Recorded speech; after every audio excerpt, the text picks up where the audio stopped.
Ya pemirsa, ini adalah penolakan dari 4 kecamatan di Makassar yang menolak untuk dilakukan rapid test di wilayahnya. Jadi memang pasca pengambilan paksa jenazah PDP di rumah sakit di kota Makassar, Sulawesi Selatan, warga ini menolak dengan keras untuk dilakukan rapid test di beberapa tempat. Ya, Ketua Gugus Tugas COVID-19 Sulawesi Selatan yang juga Gubernur Sulsel Nurdin Abdullah meminta kepada warga Makassar untuk tidak percaya hoax. Di kawasan Raja Wali, warga menolak keras pemeriksaan tes cepat dengan memasang spanduk protes di pintu masuk gang. Apa yang mendasari dari warga ini menolak untuk dilakukan rapid test? Kita langsung berbincang dengan Nurdin Abdullah selaku Gubernur Sulawesi Selatan. Assalamualaikum, selamat pagi Pak Gubernur. Waalaikumsalam, selamat pagi Mbak Tati. Sehat ya Pak? Alhamdulillah sehat. Alhamdulillah.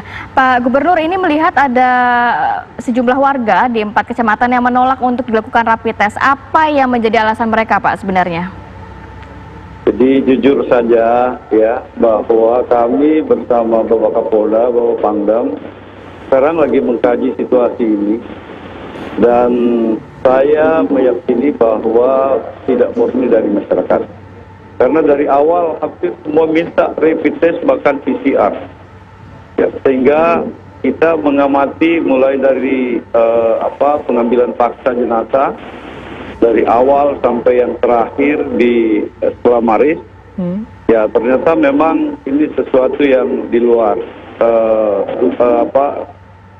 dan saya apresiasi Bapak Kapolda cepat mengambil langkah, dan sudah ada 12 sekarang ini dalam status tersangka ya, dan ini juga lagi kita selidiki soal penolakan ini, karena yang masang spanduk itu anak-anak kecil ya. Jadi ini juga saya juga bingung ya, padahal ya ada wali kota di situ, ada camat, lurah, RT RW. Dari awal saya sudah sampaikan ya, dari awal pandemi saya bilang menyelesaikan persoalan ini tidak harus tingkat kota Madia, tetapi kita RT RW. Kalau dari kota, kecamatan, kelurahan, sampai tingkat RT RW, kompak, semua punya visi yang sama, memutus rantai penularan COVID-19 ini, saya kira tidak seheboh sekarang ini. Nah, sekarang saya jujur saja, saya ingin menyampaikan kepada seluruh masyarakat bahwa kita di Sulawesi Selatan ini, khususnya Makassar ini sebagai epicentrum penularan, hari ini kita belum normal ya, kita belum aman ya. Ini sangat berbahaya. Oleh karena itu saya titip kepada seluruh masyarakat jangan mudah terprovokasi ya. Karena ini wabah. Ini wabah.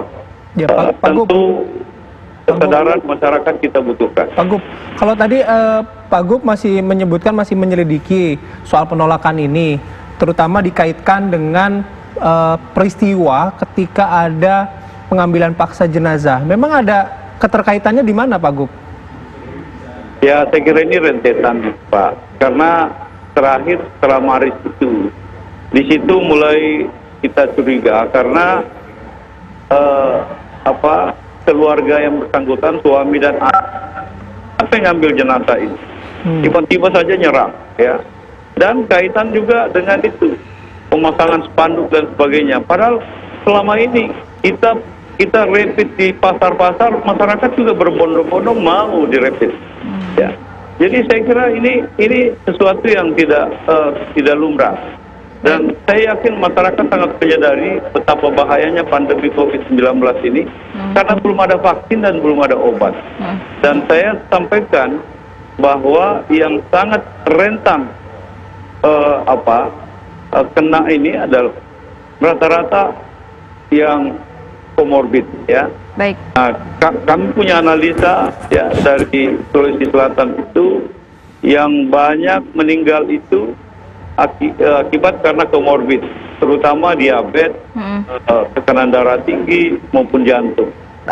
Baik, Pak Gubernur tadi mengatakan bahwa yang memasang spanduk-spanduk ini kebanyakan anak kecil. Kalau bisa melihat sebenarnya apakah memang masyarakat sendiri termakan penyebaran hoax? Apakah sudah ditemukan juga mungkin apa aktor intelektual di belakangnya? Jangan sampai ini menyebar juga Pak ke kecamatan-kecamatan lainnya.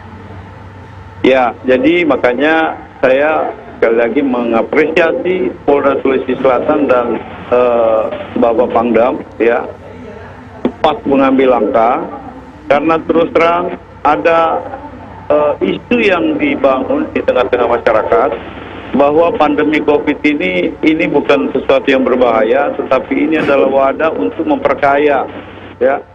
Terus rumah sakit dianggap mengambil keuntungan besar, mendapat imbalan yang besar. Itu sesuatu yang menyesatkan saya kira di masyarakat.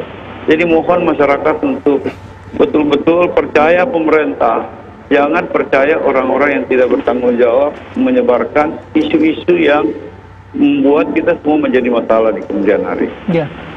Pak, di 4 kecamatan ini yang menolak rapid test ini, apakah rapid testnya sendiri baru akan dilakukan sekarang atau memang sudah pernah dan berkala? Karena mungkin khawatir saja masyarakat ini juga kecewa kenapa baru sekarang rapid testnya gitu, padahal awal-awal pandemi tidak dilakukan rapid test gitu Pak.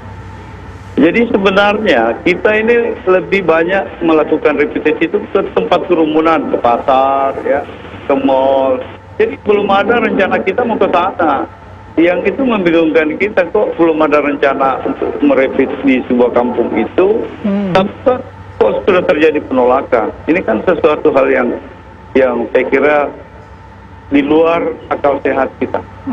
Kemudian langkah apa yang dilakukan oleh Bapak beserta jajaran melihat ada 4 kecamatan menolak? Apakah saat ini terus dilakukan rapid test di situ atau bagaimana kelanjutannya? Oh, saya kira insya Allah bisa Pak.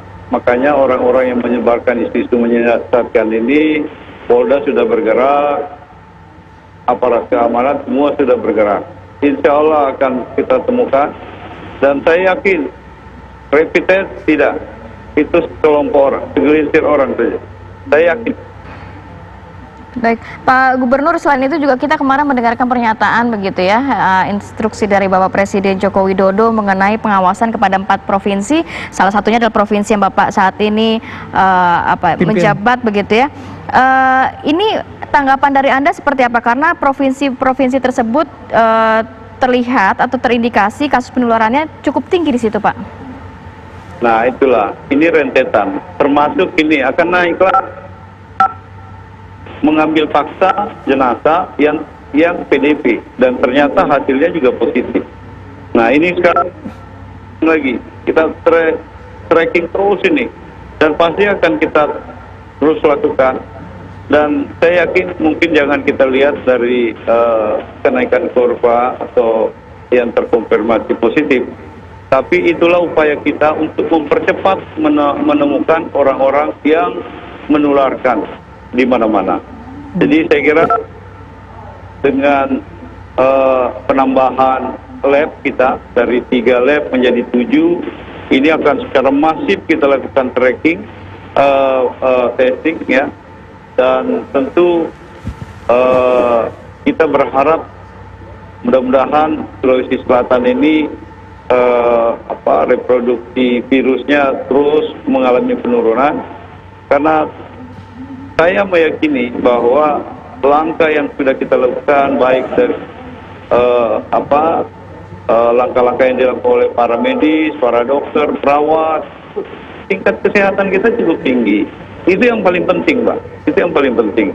Karena mungkin saja memang yang terkonfirmasi positif cukup naik, tetapi lebih pada orang tanpa gejala. Makanya orang-orang ini saya kira tinggal bagaimana mengisolasi, karena kami juga ada program yang namanya Duta COVID ya. Jadi itu wisata COVID, dan sampai hari ini udah hampir 2.000 kita isolasi di situ di hotel, dan yang sehat juga sudah hampir 1.000.